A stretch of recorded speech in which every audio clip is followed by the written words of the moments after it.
આજના સનાતન વૈદિક સંસ્કૃતિના નિયમ પ્રમાણે પાવનકારી દિવસ એટલે આજનો ગુરુ પૂર્ણિમાનો દિવસ. ગુરુ પ્રત્યેનું ઋણ ચૂકવવા માટેનો એક દિવસ છે. કારણ કે ગુરુ શબ્દ એવો છે કે નિષ્કારણ જીવના ઉપર કલ્યાણ કરનારા ગુણો આપે, કલ્યાણકારી એવી રીતના સદબોધ આપે, એ જીવને ભગવાનની પ્રાપ્તિ કરાવે, એને ગુરુ કહેવામાં આવે છે. ગુરુ એટલે જીવાત્માને પોતામાં ન જોડતા ભગવાનમાં જોડે તે સાચો ગુરુ છે.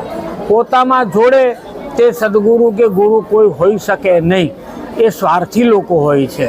એટલે આજનો જે પવિત્ર દિવસ છે ગુરુ પૂર્ણિમા, એટલે વ્યાસ ભગવાન એ આખા જગતના ગુરુ છે. આને કૃષ્ણમ વંદે જગત ગુરુમ, સારાએ જગતના ગુરુ ભગવાન શ્રી કૃષ્ણ નારાયણ છે. સ્વામિનારાયણ સંપ્રદાયમાં સ્વામિનારાયણ ભગવાનને આ સંપ્રદાય ગુરુ માને છે. ભવ સંભવ ભીતિ ભેદનમ, સુખ સંપત કરુણા નિકેતનમ, વ્રતદાન તપક્રિયા ફલમ, સહજાનંદ ગુરુમ ભજે સદા. ભગવાન સિવાય આ જીવનું કોઈ પણ કલ્યાણ કરનારું નથી. માટે સર્વથી શ્રેષ્ઠ ગુરુ એ પરમાત્મા છે અને પરમાત્માનું ભજન કરવું જોઈએ. આને ભગવાનનું ભજન કરવાનું શીખવાડે તે જ સદગુરુ.